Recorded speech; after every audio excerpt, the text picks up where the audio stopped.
ಕೇಂದ್ರೀಯ ತನಿಖಾ ದಳ ಕೇಂದ್ರ ಸರ್ಕಾರದ ನಿಯಂತ್ರಣದಲ್ಲಿ ಕಾರ್ಯನಿರ್ವಹಿಸುತ್ತಿದೆ ಎಂದು ಹೇಳಿರುವ ಸುಪ್ರೀಂ ಕೋರ್ಟ್, ಪಶ್ಚಿಮ ಬಂಗಾಳದಲ್ಲಿ ನಡೆದ ಕೆಲವು ಪ್ರಕರಣಗಳ ವಿರುದ್ಧ ಸಿಬಿಐ ತನಿಖೆಯನ್ನು ನಿಯಂತ್ರಣ ಮಾಡುವ ವಿಚಾರದಲ್ಲಿ ಕೇಂದ್ರದ ನಿರಾಕರಣೆಯನ್ನು ತಿರಸ್ಕರಿಸಿದೆ. ಪಶ್ಚಿಮ ಬಂಗಾಳದಲ್ಲಿ ಚುನಾವಣೋತ್ತರ ಹಿಂಸಾಚಾರದ ಬಗ್ಗೆ ಸಿಬಿಐ ರಾಜ್ಯ ಸರ್ಕಾರದ ಪೂರ್ವಾನುಮತಿ ಪಡೆಯದೆ ತನ್ನ ತನಿಖೆಯನ್ನು ಮುಂದುವರಿಸುತ್ತಿದೆ ಎಂದು ಆರೋಪಿಸಿ ಪಶ್ಚಿಮ ಬಂಗಾಳ ಸರ್ಕಾರ ಕೇಂದ್ರ ಸರ್ಕಾರದ ವಿರುದ್ಧ ಮೊಕದ್ದಮೆ ಹೂಡಿತು. ಹಾಗೆಯೇ ಪಶ್ಚಿಮ ಬಂಗಾಳ ಸರ್ಕಾರವು ರಾಜ್ಯದಲ್ಲಿ ಪ್ರಕರಣಗಳ ತನಿಖೆ ಅಥವಾ ದಾಳಿಯನ್ನು ನಡೆಸಲು ಸಿಬಿಐಗೆ ಸಾಮಾನ್ಯ ಒಪ್ಪಿಗೆಯನ್ನು ಹಿಂಪಡೆದಿದೆ.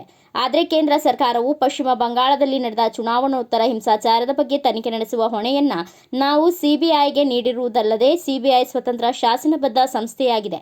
ಈ ವಿಚಾರದಲ್ಲಿ ಕೇಂದ್ರದ ಮೇಲೆ ಮೊಕದ್ದಮೆ ಹೂಡಲು ಸಾಧ್ಯವಿಲ್ಲ ಎಂದು ವಾದಿಸಿದೆ. ಈ ಪ್ರಕರಣದ ವಿಚಾರಣೆ ನಡೆಸಿದ ನ್ಯಾಯಮೂರ್ತಿ ಬಿಆರ್ ಗವಾಯಿ ಮತ್ತು ನ್ಯಾಯಮೂರ್ತಿ ಸಂದೀಪ್ ಮೆಹ್ತಾ ನೇತೃತ್ವದ ಉನ್ನತ ನ್ಯಾಯಾಲಯದ ದ್ವಿಸದಸ್ಯ ಪೀಠವು ದೆಹಲಿ ವಿಶೇಷ ಪೊಲೀಸ್ ಸ್ಥಾಪನೆ ಕಾಯ್ದೆ 1946ರ ನಿಬಂಧನೆಗಳ ಪ್ರಕಾರ ಸಿಬಿಐ ಕೇಂದ್ರ ಸರ್ಕಾರದ ಆಡಳಿತಾತ್ಮಕ ನಿಯಂತ್ರಣದಲ್ಲಿ ಕಾರ್ಯನಿರ್ವಹಿಸುತ್ತಿದೆ. ಹೀಗಾಗಿ ಪಶ್ಚಿಮ ಬಂಗಾಳ ಸರ್ಕಾರ ಮೊಕದ್ದಮೆ ನಿರ್ವಹಿಸಬಹುದು ಎಂದು ಹೇಳಿದೆ.